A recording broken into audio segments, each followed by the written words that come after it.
to which next year will be better than this year depends almost entirely on internal improvement. But the degree to which their games matter, that's different. Good morning to you. Good Tuesday morning. I'm Dejan Kovacevic of DK Pittsburgh Sports, and this is Daily Shot of Pirates. It comes your way bright and early every weekday if you're into football and or hockey. I also offer up daily shots of Steelers and Penguins right where you found this. Good luck prying from anybody within the organization to what extent they plan to take 2022 seriously. If only because, if we're being honest here, that's a hell of a question to have to ask, right? I mean, I've written and spoken for years that covering the Pirates has felt like having to explain the inexplicable, where I find normalcy in things that shouldn't be normal. But that's what it is. That's what the job is. And that's still where this team's build is. They're not really in a clear-cut position to say, hey, you know what? We're really going to do something next year. They're just not. They're just not. We've gone over a billion times as to why they're not, but the very short version of it is, if you're ever going to do a big bump in payroll, you aren't going to do it when you're missing this many pieces, because you can't conceivably make up for that lack of talent via free agency. You just can't do it. Unless, you're the Dodgers or whoever that's rolling around in $300 million. This isn't a nutting thing, believe it or not. It's just not. If Bob Nutting took every penny that he and his dad had and everybody else, and they pumped the payroll up to whatever, $150 million, it's not going to make this kind of dent. All of us saw where this pitching staff ended up this year. All of us saw that. That was right out there on the field. That's not some deep, dark company secret. We all saw this bullpen, aside from David Bednar and Chris Stratton. Pitching costs a lot of money. I asked Ben Cherington last week in his end-of-season access period what he thought about 2022 in terms of going to the outside and, maybe stepping on the pedal a little bit in terms of being aggressive with this build. Yes. Of course, there'd be value in improving the 2022 team, and that will be our aim to do that. We just have to do it in a way that is consistent with what we believe gives us a chance to build a winning team here and a sustainable winning team here over time. So if there's ways we can improve the 2022 team that still give a young player a chance to grow, improve, become more than what they are now, then we should look at that. We should pursue that. If there's ways we can add to the team that we simply think are just represent an opportunity, that where we see some value in a trade or in free agency, and maybe we think there's some way we can acquire a player and that player will be better than maybe he has been, or we can do something developmentally, then absolutely we should be focused on that. We want to improve. We want to see steady growth, absolutely, from our team. We just have to be focused on specific player acquisitions that are consistent with what we believe gives us the best chance to not just get to a winning team, but sustain it over time. Yeah, I got to tell you, from where I sit, that's a great big no chance, man. Wow. This portion of Daily Shot of Pirates is brought to you by our friends at North Shore Tavern, right across Federal Street from PNC Park, home of Steak on a Stone, home of the planet's best baseball bar environment. Check it out for the playoff games. They're still very much open and eager for your business, even with the Pirates having been long since eliminated. North Shore Tavern, right across Federal Street from PNC Park. How much do you plug from the outside, and to what extent do you invest in that? Those are the actual questions at hand. You heard in there that Cherington would be very much open to pursuing trades and pursuing free agents. What he doesn't say is, who are they? What are they? If it's more of, and I say this respectfully as a guy who really, really admires him, if it's more of Ben Gamel, that's not making the difference. I like having Gamel around. I hope the Pirates keep him. I think I've mentioned that a time or two, but this isn't something that's a difference maker. This isn't looking at, for example, your current outfield. Ooh, let's do the outfield, because that's easier than the pitching. The pitching is like a mega project. But with your outfield, you have, by my reckoning, a center fielder. He's a potentially great center fielder, but that's all you got. You don't have a starting left fielder, and you don't have a starting right fielder. You want to talk about maybe trying O'Neal Cruz out there, you're going to get into all kinds of different dialogue, but as we're speaking right now, you don't have a corner outfielder. So what do you do with that? Well, you can say Gamel, was kind of adequate and he'll be good enough to be a space holder until somebody arrives. But guess what? There's no one arriving because Indianapolis didn't have any outfielders either. And I don't want to hear about Travis Swaggerty until he at least plays some ball in AAA. And I don't want to hear about Jared Oliva at all. So what do you have left?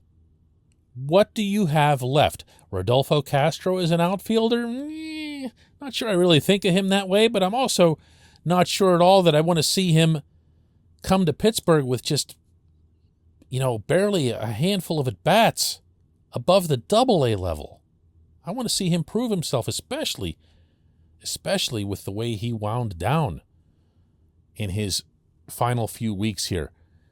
Hoy Park, no. Anthony Alford, no.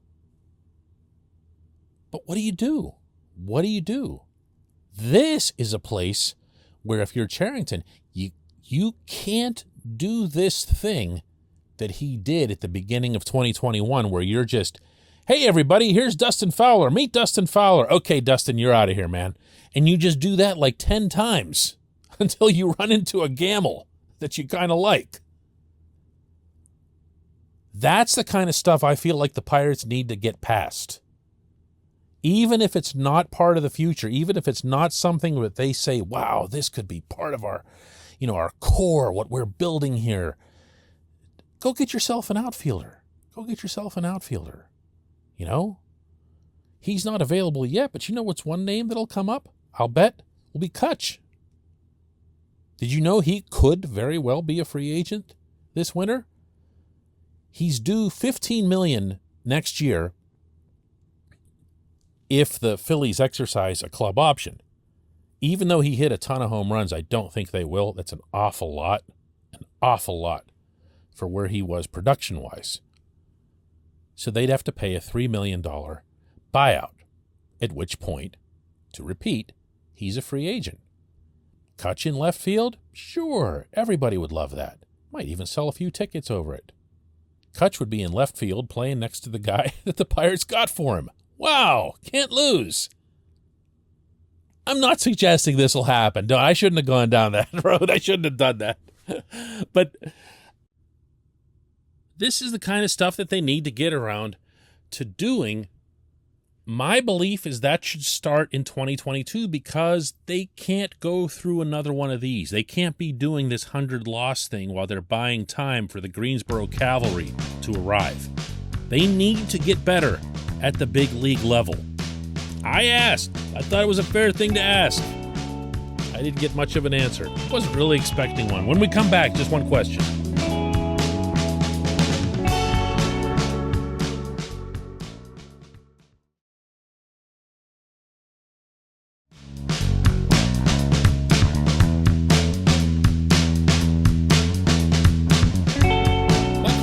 time for just one question, and today's J1Q comes from David Burton, who asks, BK, it's been 2 years with the current management team. Has there been any talk about the quality of the scouting and development team under the current front office as opposed to the previous one, as well as other teams across Major League Baseball? I ask because for a smaller market team, those need to be two areas where they excel, and I'm curious about the differences. David, I appreciate the question. I hope you appreciate that it's a really, really tough one to answer.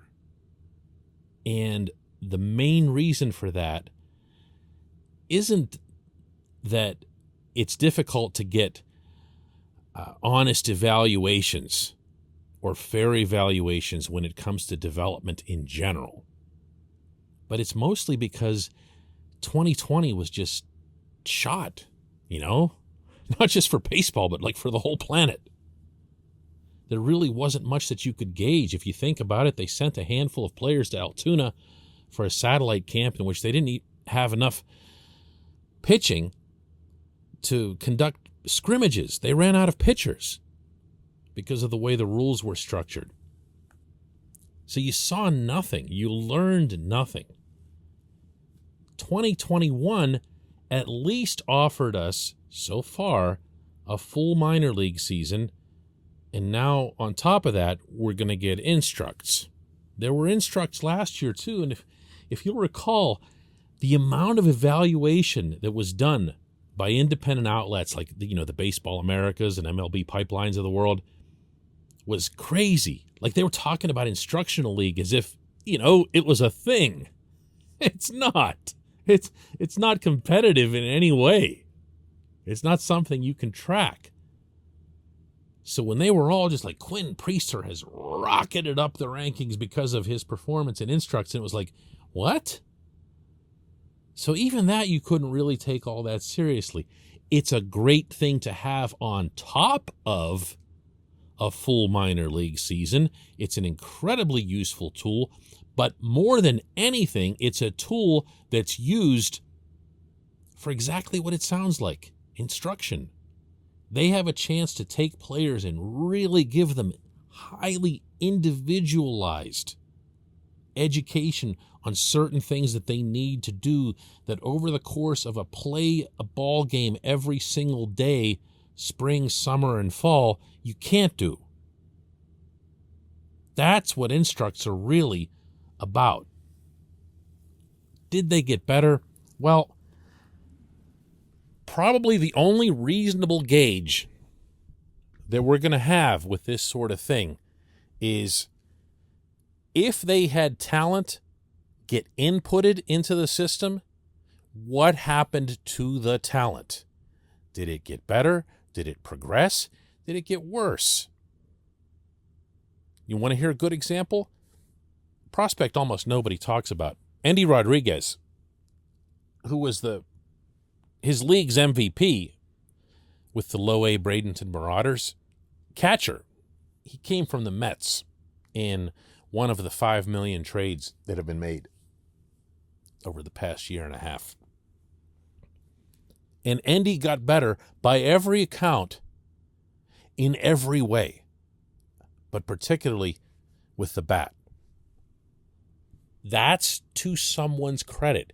That's not something that can occur just by someone filling out a report that says, well, the Bradenton people or the roving hitting coordinator or pitching coordinator or catching coordinator did a really great job. You don't have to wonder. You just look at the kid. Now, how much of that is the kid himself? How much of it was advice that he picked up from his manager on the scene, his positional coach on the scene, a roving instructor, maybe his dad, maybe his old high school coach or college coach or coach from the Dominican or wherever a player might have originally come from. These things you just can't know. Adam Frazier has told me multiple times when he's gotten out of a hitting slump that he did so because of something his dad noticed on TV. It's just how it happens. You know who's going to get the credit for it when he looks like Babe Ruth for a week? Yeah, the hitting coach, the team's hitting coach, even though he wouldn't have had anything to do with it. So it's not an exact science. I feel comfortable right now at this stage, Andy, as you said, they've been here for a couple of years, of saying that we've seen more progression from the bigger name prospects than we have of anything in the other direction. If you think about, just the first rounders, you're thinking about Priester, you're thinking about Nick Gonzalez, you're thinking about a higher end guy like a Liever Peguero. These players got better. They got better. We were sitting here in Pittsburgh, me and you and a lot of other people, saying, why aren't they promoting these guys? Why aren't they promoting these guys? Well, that's a good thing. That means that they were outperforming, in our eyes anyway, the level that they were at. So far from the best of anyone's ability to tell, yes, they've gotten results. And you know what I'm going to say next. None of it means a thing until they get results in Pittsburgh. I appreciate the question. I appreciate everybody listening to Daily Shot of Pirates. Let's do it again tomorrow.